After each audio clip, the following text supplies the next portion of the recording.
Message சொல்லி கொடுத்துட்டு போயிருக்காரு. ஒரு டீச்சர்ஸ் கூட இதை சொல்லி கொடுத்துக்க மாட்டாங்க. அவ்வளவு அழகா மெசேஜ். குழந்தைங்களை எப்படி மிஸ் பண்றோம் தெரியல. ஏன் அடல்ட் சர்டிபிகேட் கொடுத்தாங்க? ஃபர்ஸ்ட் ஆஃப் ஆல் அடல்ட்னு சொல்லிக்கிறதுக்கு ஒண்ணுமே கிடையாதுங்க. இது வரைக்கும் வந்த படங்கள்ல இருந்து இப்ப அவ்வளவு எந்த அடல்ட் இப்ப இதுவும் ஒண்ணுமே கிடையாது. ஒரு ஒரு ஈவன் ஒரு இது கூட பேட் டச் கூட கிடையாது. ஒரு அடல்ட் கண்டென்ட் கூட கிடையாது. ஆனா எப்படி நீங்க வந்து அடல்ட் ஏ சர்டிபிகேட் ஏன் கொடுத்தீங்க குழந்தைங்களுக்கு? குழந்தைங்க வந்து பாத்துருக்கணும். இந்த மெசேஜ் எல்லாமே குழந்தைங்களை போய் சேர்ந்துக்கணும். தளபதி குழந்தைங்களுக்காக மெசேஜ் சொல்லியிருக்காரு. Good touch bad touch. அது ஏன் நீங்க வந்து ஏ சர்டிபிகேட் நீங்க ஏன் கொடுத்தீங்க? குழந்தைங்களை ஏன் வர விடாம பண்ணீங்க? ரொம்ப கஷ்டமா இருக்கு. அஸ் அ டீச்சராகவும் நான் டீச்சர் முடிச்சிருக்கேன், பிஎட் முடிச்சிருக்கேன். ஒரு டீச்சராகவும் சொல்றேன், குழந்தைங்க இதை பார்த்துருக்கணும் இந்த படத்தை. Thank you so much. புரியல என்ன சொல்லி ஓட் போட்டு தான் தளபதி ஜெயிச்சிருக்காரு.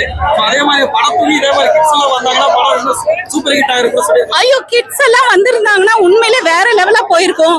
வர தேர்தல், அடுத்த தேர்தல், மாநகராட்சி தேர்தல் எல்லாத்துக்குமே டிவிக்கே தான் வருவாங்க. ஏன்னா அவ்வளவு மெசேஜ் சொல்லியிருக்காருங்க. குழந்தைங்க எல்லாமே ரொம்ப ஃபீல் பண்ண, நான் ரொம்ப ஃபீல் பண்றேன். குழந்தைங்க எல்லாம் மிஸ்ஸிங். நிறைய தேவையில்லாத படத்துக்குலாம் வந்து எல்லா சர்டிபிகேட்டும் கொடுக்குறாங்க. இதுக்கு எப்படி அடல்ட் ஒன்லி கொடுத்தாங்க? குழந்தைங்க நீங்க ஒரு அப்பாவா இருந்திருக்கலாம், நீங்க ஒரு பேரண்டா இருந்திருக்கலாம். உங்க குழந்தைங்க இந்த படத்தை கண்டிப்பா கூப்பிட்டு அட்லீஸ்ட் நீங்க காமிங்க. அவ்வளவு மெசேஜஸ் இருக்கு குழந்தைங்களுக்கு.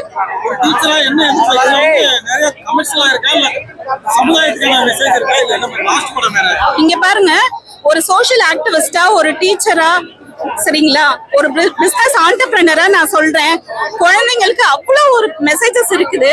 சரிங்களா, இதுல அடல்ட் கண்டென்ட்ல அவ்வளவு சோஷியல் சொசைட்டில என்னெல்லாம் நடக்குதோ எல்லாமே இதுல காமிச்சிருக்காங்க.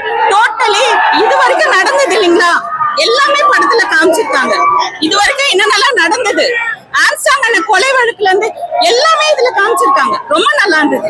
சிஎம் படத்தை பார்த்த ஃபீலிங்கோட சிஎம் தங்கச்சியா நான் பேசுறேன். கண்டிப்பா என்ன சுத்தி எங்க தப்பு நடந்தாலும் கண்டிப்பா தட்டி கேட்பேன். கண்டிப்பா நானே வருவேன்னு தளபதி வெற்றி கொண்டான்னு இன்ட்ரோடியூஸ் ஆகுறாரு. மிகப்பெரிய பிளாஸ்ட். கண்டிப்பா காருண்டா பாஸ்ட், தளபதினா பிளாஸ்ட். அவரோட ஸ்பீச் ரீச் அவ்வளவுதான். கண்டிப்பா பண்ணிக்கோ. சொல்லு என்னடா மக்களுக்கு என்ன சொல்ல வராங்கன்னா, ஓகேவா, யாரோட சொத்து சுகத்துக்கு ஆசைப்படாதீங்க, ஓகேவா, பயம் இல்லாம புரட்சிகரமா இருங்கன்னு சொல்லியிருக்கிறாரு.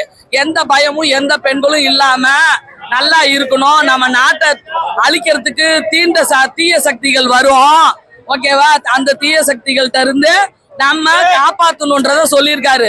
மிஷன் மிலேக்கான்னு ஒரு கண்டென்ட்டை எடுத்து நாட்டு பிரச்சனை, அதாவது ஜாதி பிரச்சனையை எடுத்து கோயில்களை இடிக்க வர அந்த கூட்டத்தை ஒழிச்சு நாட்டு மக்களுக்கு பயத்தை போக்கி பயத்தை இல்லாம செஞ்ச ஒரு ஜனநாயகனா வெளிப்பட்டிருக்காரு. அதான் ஒன்லைன் கதை, ஓகேவா. Blast blast blast. அதான் பெண்கள் வந்து என்ன சொல்லியிருக்கிறாருன்னா, அதாவது பயத்தையும் பயமுறுத்துறவனையும் ஓட விட்டு அதுக்கப்புறம் வந்து கெத்தா நிக்கணும். நிப்பியானு பிள்ளைங்கள் கொம்ப அப்படி நின்னாதான் இந்த உலகத்துல நம்ம சொல்றத மக்கள் கவனிப்பாங்கன்றத அக்கு வேற ஆணி வேறையா பிரிச்சு மேய்ச்சி சொல்லி இருக்கிறாரு. படம் பிளாஸ்ட் பிளாஸ்ட். எலெக்ஷன் முன்னாடி இந்த படம் வந்தா எந்த அளவுக்கு தாக்கத்தை ஏற்படுத்தும்? கண்டிப்பா எல்லாரும் ஒரு 50 வருஷம் அரசியல்வாதிங்க, அப்படி எல்லாருக்குமே மனசு ரொம்ப ரொம்ப கஷ்டமா இருக்கும். யாரு மனசையும் புண்படுத்தக்கூடாதுன்னு நினைக்கக்கூடியவரு நம்ம தளபதி. ஏன்னா அதுல உண்மையா நடந்து, அதனாலதான் இந்த படத்தை தடுத்திருக்காங்க.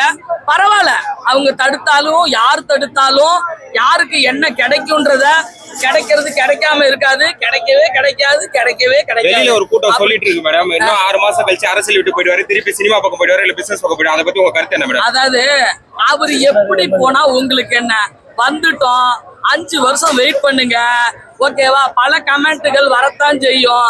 யாருக்கு வரல? புத்தருக்கு வரலையா, இல்ல காந்திக்கு வரலையா? எல்லாருக்குமே கமெண்ட்ஸ் வரும் தான். அதையெல்லாம் எதிர்கொள்பவன் தான் ஜனநாயகன், ஓகேவா. ஜனநாயகத்தையும் ஒண்ணும் செய்ய முடியாது, எங்க ஜனநாயகன் அண்ணனையும் எங்க மன்னனையும் எங்க தளபதியும் எவனாலையும் ஏத்துவோம்.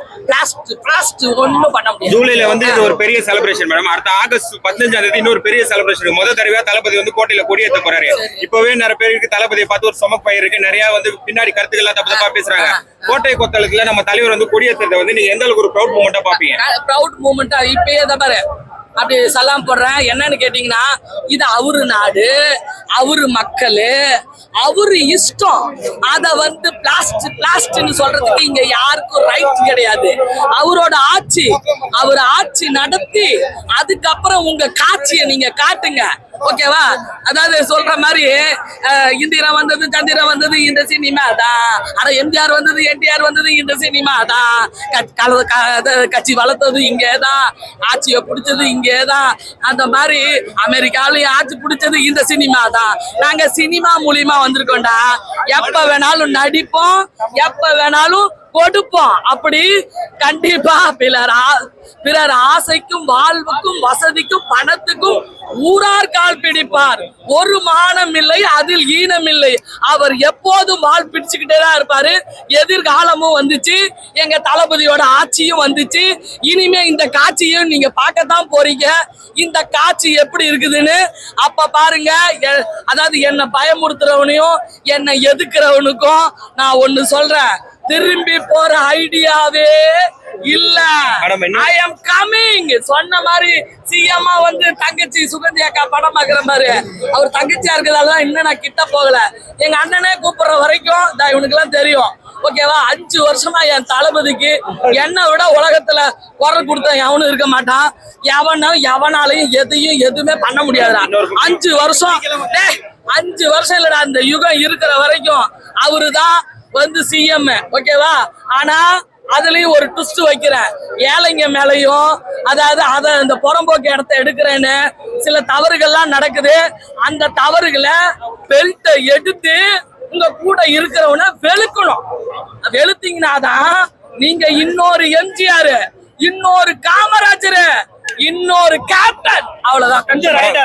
ஜனநாயகத்தை காப்பாத்த வந்த ஜனநாயகனா அண்ணன் வந்திருக்கிறாரு.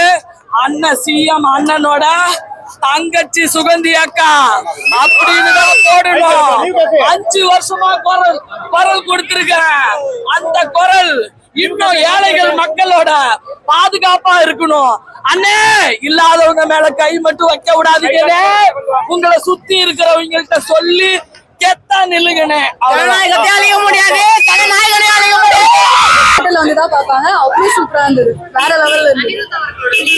அவர் எப்பவும் போல சூப்பரா மியூசிக் போட்டிருந்தாரு. தளபதிக்கு ஏத்த மாதிரி மாசா இருந்தது. ஒவ்வொரு ஷாட்டும் அவ்வளவு சூப்பரா இருந்தது. கத்தி முடியல, அவ்வளவு செம்மையா இருந்தது.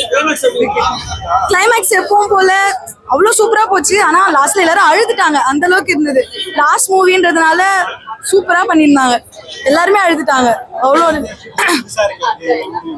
எனக்கு இதான் ஃபர்ஸ்ட் டைம் FDFS. நான் இது வரைக்கும் ஃபர்ஸ்ட் ஷோ வந்ததே இல்லை எந்த படத்துக்கும். ஸோ இது வரணும் அப்படின்னு சொல்லி வந்தேன். சூப்பரா இருந்தது. எல்லாருமே தியேட்டர் எக்ஸ்பீரியன்ஸ் பண்ணா அவ்வளோ சூப்பரா இருக்கும். எல்லாருமே